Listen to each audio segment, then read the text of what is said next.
Ali? Question actually for everyone but Angel. How would you guys no offense, how would you guys describe what it was like playing against her the last 2 years? Now this is the setup right here. How would you guys describe playing against her the last couple of years?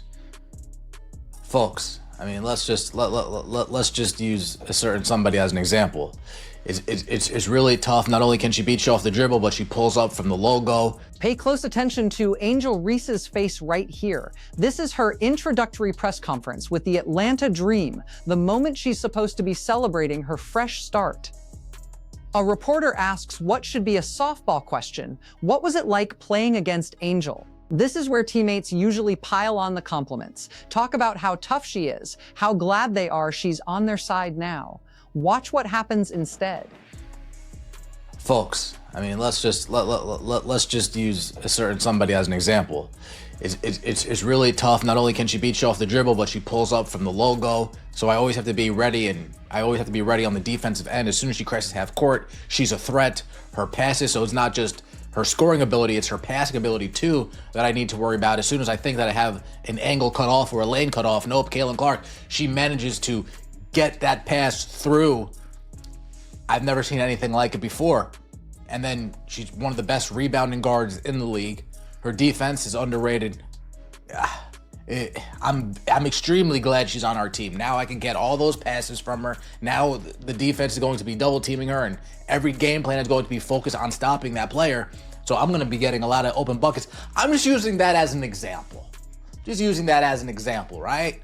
So the setup is you can set this question up many different ways. Ryan Howard just said she dropped 36 points on Angel Reese's Chicago Sky at Angel's own welcome press conference. That's not the diplomatic answer you give when your new teammate is sitting 3 feet away from you. That's a flex. And notice how Alicia Gray follows it up. She's been consistently putting up solid numbers against Chicago. Her worst game was 15 points.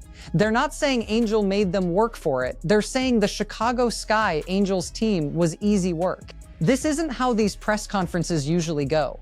When Kelsey Mitchell joined the Fever to play alongside Caitlin Clark, she talked about how challenging it was to defend her, how she had to study film just to keep up. When Brittany Griner got new teammates in Phoenix, they praised her defensive presence and how she changed opposing teams' game plans. That's the standard playbook. Let's see how they respond, though. I mean, anytime Angel's been on the other side of the court, I think I got about 30. Look at Angel. She wasn't expecting it. She was not expecting that. She was ready for it. She was ready for the ass kissing. Damn, Ryan Howard, you're cold-blooded, Ryan Howard. You are cold-blooded. Damn. This is the introductory press conference, Ryan. Come on. Gotta be nicer than that. Wow. Angel's annoying. Oh, damn. Angel didn't seem too happy about that.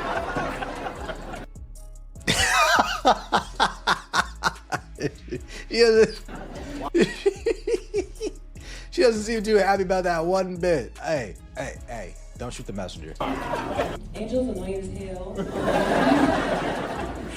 to play against, so it's great that she's on this side. We've obviously had our fair share of battles, but what I'm really excited about is her competitiveness, like on the court. And there's Alicia Gray again with that little smirk. You want me to tell them she's trolling. She knows exactly what she's saying, and she's enjoying it. Look at Angel's reaction. That's not the face of someone who's in on the joke. That's someone taking mental notes. Here's what makes this particularly brutal. The Chicago Sky finished 13th in the league last season with a 13-27 record. Angel Reese averaged 13.1 rebounds per game, leading the entire WNBA in that category. She set the single-season rookie rebounding record. But when her new teammates talk about facing Chicago, they don't mention having to box her out or struggling with her second chance points. They talk about their scoring numbers. Ryan Howard averaged 17.9 points per game last season. Against Chicago specifically, she had multiple games over 20 points, including that 36-point explosion she just mentioned.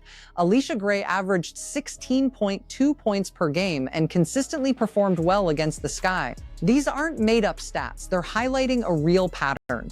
When Atlanta played Chicago, they won. You know, you're going against her, like you have to make sure that isn't one for every night, but like, she taught cash money, so you gotta make sure you're on. So being able to go against that in practice and see that and it be on your side, like it's funny. So you want me to tell him? Go ahead. Damn, you want me to tell him? Alicia Gray. Alicia Gray's a little troll, I see. Alicia Gray's a little troll, huh? So Damn. I text Angel and I was like, I ain't gonna lie, last year I love playing against Chicago because I had my best game. But no, playing against. Damn, your old team on shit. Damn, your old team wasn't shit. I'd eat that team for breakfast. That's what they're saying. I'm not saying it. That's what they're saying. That's what they're saying. You know, you would think, right, if this was a certain somebody else, you'd be like, man, with her on the court, they're always a threat. Now we get to Alicia Gray's full answer, and it's even more revealing. She talks about Angel's competitiveness, which sounds positive on the surface. But listen to the specific example she gives. You have to make sure that it's one for everybody. She's not cash money, so you gotta make sure you wanna still be in it. She's talking about Angel missing shots at her introductory press conference. The subtext here is impossible to miss. They're not worried about Angel as an offensive threat.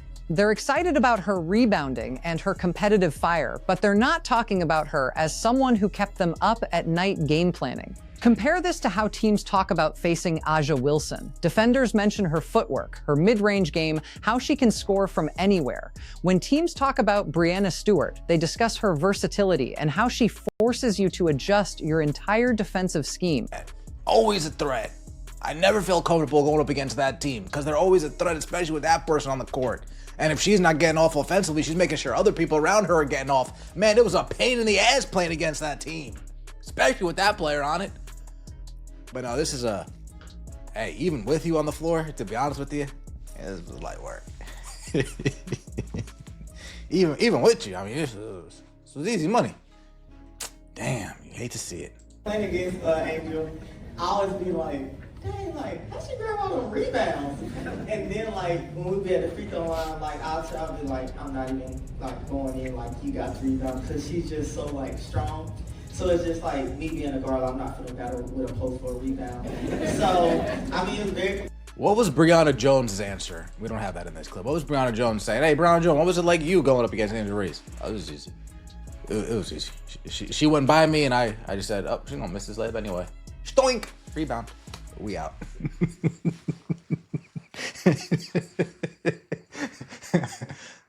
I'm playing defense. Oh, damn. Maybe she would get by me and I'd be like, don't worry, it's going to be a bloopy.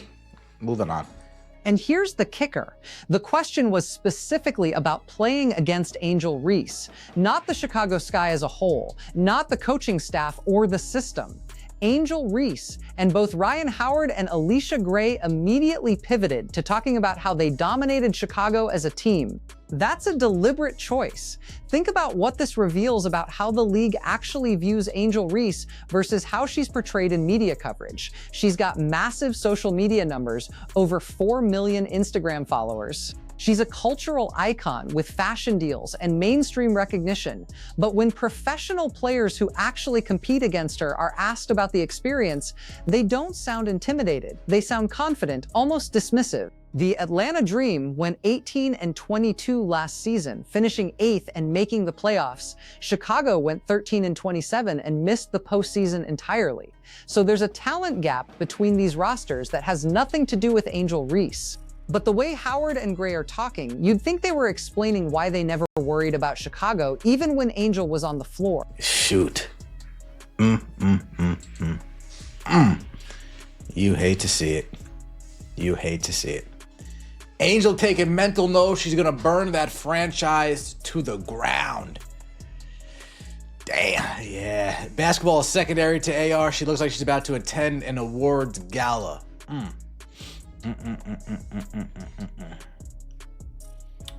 What's so funny is no one watched the games they're talking about. Yikes. Yikes. How do you reduce the opposing team to just playing against Angel? They hiding hate behind soft giggles and fake smiles. So much for Southern. Look at that body language. Angel's trying to smile through it, but she's not comfortable.